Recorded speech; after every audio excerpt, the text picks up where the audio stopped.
Hey everybody, welcome to West Virginia. Clearly not. Anyways, here we are and we are ready for joke of the day because it is the best part of the day. So what do you get if you eat Christmas decorations?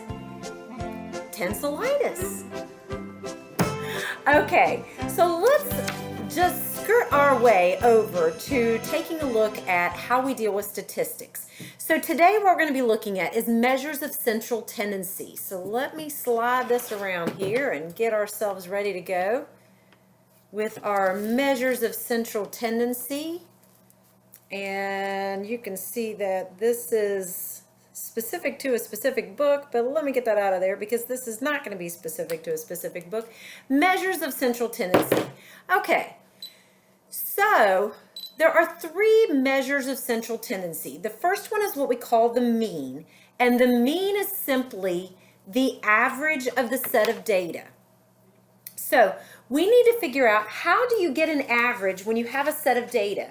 Well, most people know that average is something that you do whenever you add up all the values and divide by the number of values that are there. So in a formula sense, in order to get the mean, and if you're looking for a sample mean, it's going to look like this. This is what we call X bar. X bar indicates that you're not dealing with the full population. Instead, you're dealing with just a sampling of the population. And if you're looking for the mean of that sample, this is the symbol that you will use. If you're looking at the entire population that you're dealing with, then your mean is going to be this mu symbol. But more often than not, you won't be dealing with the entire population. More often than not, you'll only be dealing with a sample of the population. So typically when we talk about the formula for mean, we will use the sample mean. And we said what you do is you add up all the data, and that's what this summation symbol means. Summation of X simply means add up all that data and divide by the number of data that are there. That's what the N means. So this is your formula for getting your mean. But again, the basic idea is just add up all the values and divide by the number that are there. So let's take an example where we're going to find the mean of a particular class's shoe size. So I've sampled my class and I've said, tell me your shoe sizes. And it's a very, very small group of people that we're dealing with. And I was told that I have a shoe size of 8, and there were 2 of them that had that shoe size of 8. And then we were told we had a shoe size of 9. There was only 1 of them that did that. We had a shoe size of 10. There were only 1 that did that. We had a shoe size of 10.5. There was only 1 that had that shoe size. And 11.5. And there was only 1 of those, and a 13, and there was only 1 of those. So in order to get our total, what we're going to do, the fastest way to do it is to say, well, there were 2 of these 8s, so that gives me 16, 1 of the 9s, 1 of the 10s, 1 of the 10.5s, 1 of the 11.5s, and 1 of the 13. So the easiest way to get that summation that we had talked about earlier is to simply say, let's do the product of this and then total all these up. So when we add all of these, we will get, and let me add that up really fast here. So 16 plus 9 plus 10 plus 10.5 plus 11.5 plus 13 will give us a total of 70. And so our total then will be 70. So to get that mean, once again, our sample mean is going to be sum up all the data and divide by the number of data that are there. So when I sum up all the data, in other words, I'm going to sum the products. When I added those products, I got a 70. Now, how many pieces of data are there? I've got 2, 3, 4, 5, 6, 7 pieces of data that are there. And when I take a 70 and I divide it by 7, I get 10. So the mean for this class's shoe sizes is going to be 10. Now, sometimes extreme values can skew that mean. And these extreme values are called outliers. And we'll see an example of how these outliers can affect your mean in the next example. So I have listed, these were actual test scores for a class that I had several years ago. And as you scan these test scores, you're probably going to notice some data items that are way off kilter.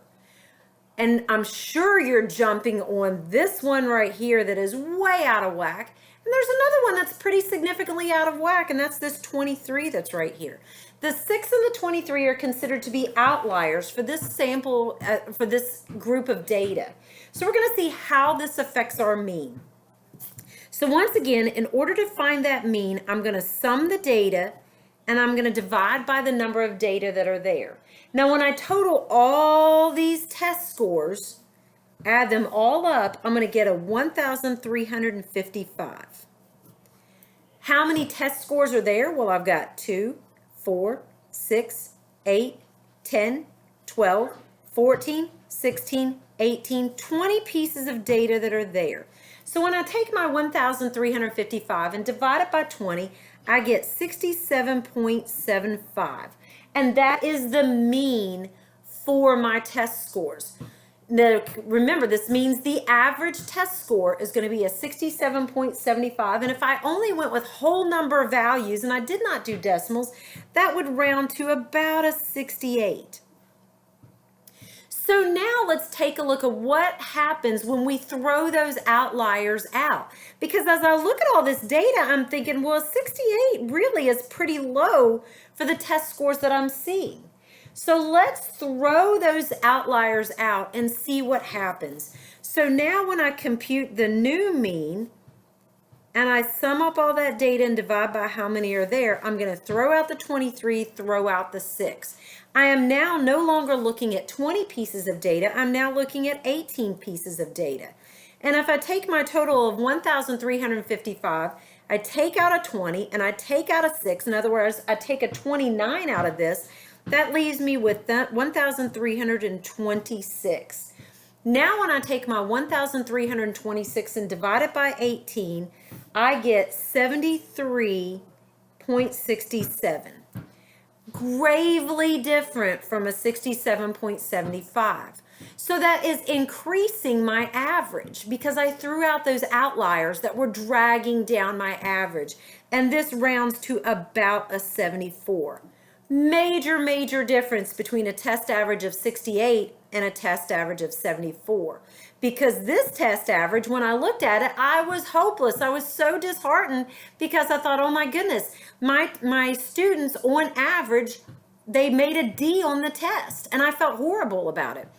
But then when I throw these outliers out and I look at my test average, I go, no, actually, most of my students passed the test with a C. So throwing out that 76, throwing out that 6 and that 23, throwing out the outliers of 6 and 23 tremendously changed my mean, my average for my test scores. So this is the first of our measures of central tendency. The first is going to be our mean, which the keyword for there is simply average. Now let's take a look at the second of our measures of central tendency, and these are called measures of central tendency because they show us the center of the data. The mean, the average, typically shows us the center of the data. However, the second of the measures of central tendency really does show the center of the data. This is our median. The median is the middle value of a set of data when the data are arranged in increasing or decreasing in order. It doesn't matter if you arrange them in increasing or decreasing order. The whole point is just arrange them in order. So let's take a look, for instance, at the median of the class's shoe sizes. Now recall the shoe sizes that we had were an 8 and another 8. We had a 9. We had a 10. We had a 10 and a half. We had an 11 and a half. And we had a 13. So if we needed to find that middle value, we would say, let's knock out these two, these two, these two, and right here would be our middle value. So the median for the class's shoe sizes is going to be a 10. Now this is different, and actually it's not different at all from the mean. We got our mean class shoe size to be a 10, and our median class shoe size is going to be a 10 as well. That can happen. Now, what happens though when you have an even number of data and I'm not able to go down and find that exact middle ground? That's what happened with those test scores. There were 20 items of data. So I'm not going to be able to say 3 above or 3 below, 3 above, there's 1 in the middle. That will happen when you have an odd number of data. So when you have an even number of data, what you do is you average the middle two scores. Average those middle two numbers. So when I look at all those test scores and I put them in order, we started with a 6. I'm going from in ascending order or in increasing order. We had a 6, a 23, a 43 came next, then a 46, then a 48 and a 49, then a 62 and another 62, then a 66, a 73, a 77, a 79, an 80, an 82, an 87, a 90, a 93, a 94, a 95, and a 100. There's my 20 items of data. So what I'm going to do is I'm going to come up 10, 2, 4, 6, 8, 10 right here. I'm going to come down 10 because 10 is half of 20. 2, 4, 6, 8, 10. So in other words, my median is going to sit right between these two because I've come up 10, I've come down 10. There is no exact middle spot. So I have to get the average of those middle two numbers. So I'm going to take my 73 and add it to my 77 and divide by 2. Because remember, to get an average, you add up how many pieces of data, or add up the data, divide by how many are there. 73 plus 77 is 150. And if I take 150 and divide it by 2, I get a 75. So the median for my test scores is a 75. Now recall that the mean for my test scores, if I kept the outliers in there, it was a 68. And so if I keep the outliers in there and I deal with 20 pieces of data, my mean is 68, but my median is 75. There is a very large difference between a 68, which is a D average, and a 75, which is a C average. Now, if I take out those outliers, that's going to change that median, and I now have 18 pieces of data. So I'll come up 2, 4, 6, 8, 9 to here, and then I'll come down 9, 2, 4, 6, 8, 9 to here. That puts my median right between these two. So now I'll do a 77 plus 79 and divide that by 2. 77 plus 79 is 156, and when I take that 156 and divide it by 2, then I get a 78. And again, large difference between my mean of 74 when I threw out the outliers and my mean of 78 when I threw out the outliers. So you can see that the median sometimes gives a little bit better information. Like here, it gave a great information for that middle score, but here those outliers kind of, I don't know, messed it up a little bit, but not necessarily. So again, the median is the middle value. And this is our second of our measures of central tendency. The third of our measures of central tendency is our mode. And mode simply means the data item that occurs most often in a set of data. Now, you can have one mode if you have one data item that occurs most often, but sometimes you'll have a couple of data items that occur most often. You can have two modes. And so you would list both of those data items that occur most often as your mode. Or you can have no mode. That occurs when there are more than two modes. And I'm not going to list 3 and 4 and 5 modes. I'm just simply going to say there is no mode because there is no one or two numbers that occur most often. So let's take a look at the mode of the class shoe sizes. Recall that those shoe sizes, and let's go back and look at my list again. I had a couple of 8s, a 9, single 9, a single 10, single 10 and a half, single 11 and a half, and a single 13. So the one that occurred most often is the 8. So the mode of the class shoe sizes is simply going to be that 8. How about the mode of the test scores? Let's go back and look at that list again.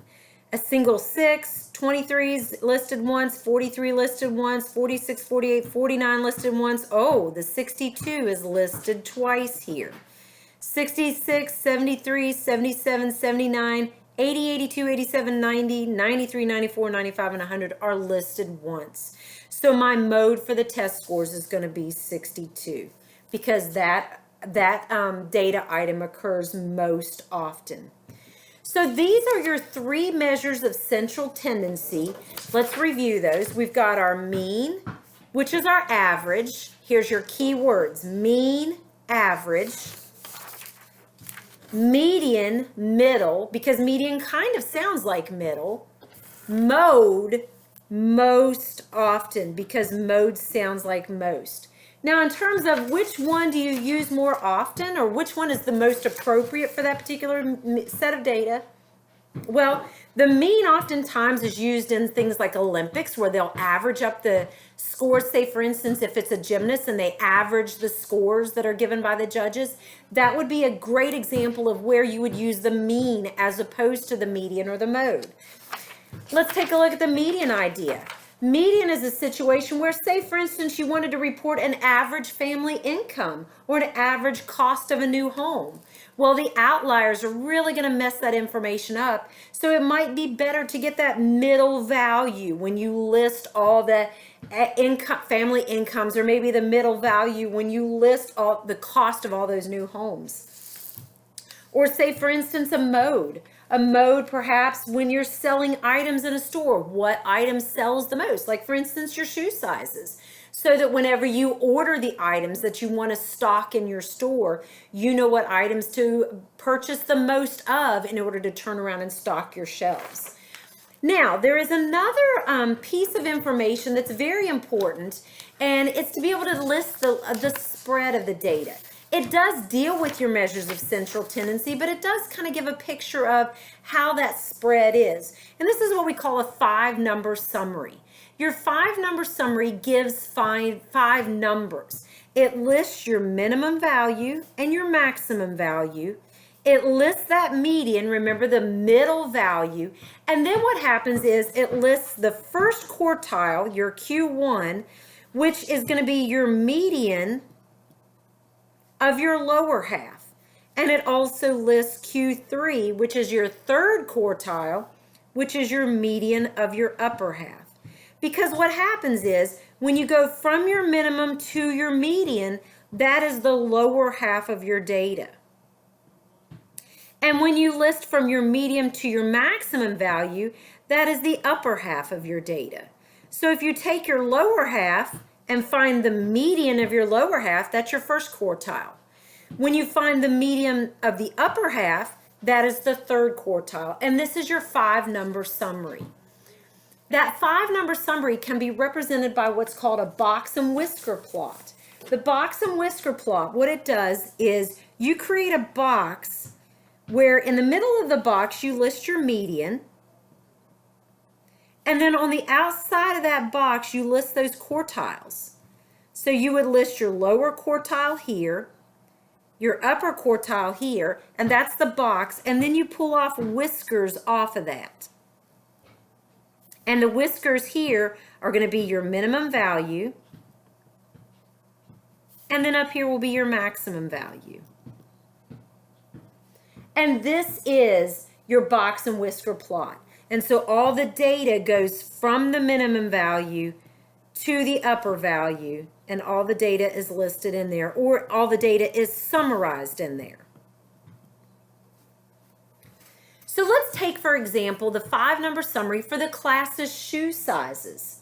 And when we deal with that 5-number summary, remember what we need is our minimum value, we need our first quartile, we need our median, we need our upper quartile, our third quartile, and we need our maximum value. Now with those shoe sizes, our minimum value was an 8, our maximum value was a 13, and we found our median for those shoe sizes to be a 10.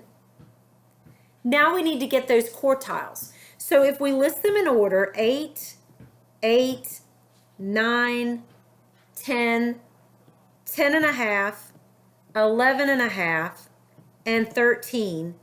Here was that median, here's that lower quartile. So within that lower quartile, throwing that out, we've got our 8 right here as our median. And in our upper quartile, throwing that median out, here is 11 and a half as our upper quartile. So now that gives us our 5-number summary for our class shoe sizes. So what we can do is we can represent that with a box and whisker plot, and our median of 10 will be here. Now notice that 11 and a half is kind of up here. The 8, now that's only 1.5 up. The 8 is a little bit further down. Now this is not going to be the world's greatest box and whisker plot because our minimum value is as well our lower quartile. So this is going to be a little bit of a skewed box and whisker plot. Now so this, as well as being our Q1, this is also going to be our minimum value as well. Doesn't happen too often. And here's our Q3, and here's our median. And then we're going to do a whisker off of that for our 13 as our maximum value. So this is what our box and whisker plot will look like for our shoe sizes. So let's get a better representation of a box and whisker plot. Let's take a look at those test scores. We want that 5-number summary for the test scores. So we want our minimum, which was a 6. We want our first quartile, we want our median, and in our test scores, we found our median to be a 75. We want our third quartile, and we want our maximum value, and that maximum was 100%. So if we take a look at all those test scores that were listed, and let's list them again, we had a 6, a 23, 43, 46, 48, 49, 62 and another 62. We had a 66 and a 73. That was where we split it for our median. And then we had a 77, 79, 80, 82, 87, 90, 93, 94, 95, and 100. So now in order to get that lower quartile, when we throw that mean out, we're looking at, let's come down here, 2, and then 2, and that lower quartile is going to be right between these two. And remember, when it straddles the two, you need to get that average. So I'm going to take my 48, and I'm going to add that 49 and divide by 2 to get that lower quartile. 48 plus 49 gives me 97, and 97 divided by 2 is a 48.5. So that is my lower quartile, my first quartile. Median is technically the second quartile, and now I'm going to get my third quartile. So once again, I'm throwing out that median, and I'm going to start here, and I'm going to come down 2, and then 2, and it's going to straddle these two right here. So that means that my third quartile, I'm going to straddle these two, and I'm going to take their average, 87 plus 90, and divide it by 2. Well, 87 plus 90 is 177. I'm going to take that 177 and divide it by 2. I'm going to get an 88.5, and that's going to be my third quartile, 88.5. So here is my 5-number summary, and I can take that 5-number summary and I can create a box and whisker plot. So I'll start with my median of 75, and I'm going to increase that. Let's see here, 88.5 minus 75. I'm going to increase that by 13.5 to come up here. And so my third quartile is going to be an 88.5. This is my Q3, and this is my median. And then if I take that median and I drop it down to the first quartile, that's a difference of 26.5. That's almost double. So I'm going to double that length all the way down to here. And so my first quartile is going to be 48.5. Because this is a difference of 13.5, this is a difference of 26.5. Now what I'm going to do is I'm going to put in there my minimum and my maximum. So 100, now this is a difference of 13, and when I go a difference of 188.5, that's a difference of 11.5. So it's about the same distance here. And there's my max of 100. However, when I go from a 48.5 down to a 6, that's a difference of 42.5. So again, that's not quite double this, but it's pretty close to double this distance because this distance was a 26.5. So it's about 1.5 times that distance. So that distance is about this much, and then I go another half of that to here. That puts my minimum value right down here. And there is my 6. So this is what my box and whisker plot will look like for the 5-number summary for the test scores. So this is what your measures of central tendency look like. Again, your mean would be your average. Mean is average. Your median is middle. Sounds like middle. Median, middle. Your mode is the most often. So we've got mean, average, median, middle, mode, most. And then we've got our 5-number summary, which is based on that idea of your median. So you get your median of all the data, and then you get your median of the lower half for your first quartile, median of the upper half for your third quartile, and you put all of that in a box and whiskers plot. Here are all those medians. Finish it off, begin it with your minimum value, finish it off with your maximum value, and there's your box and whisker plot. I hope that helps. Have a fantastic day.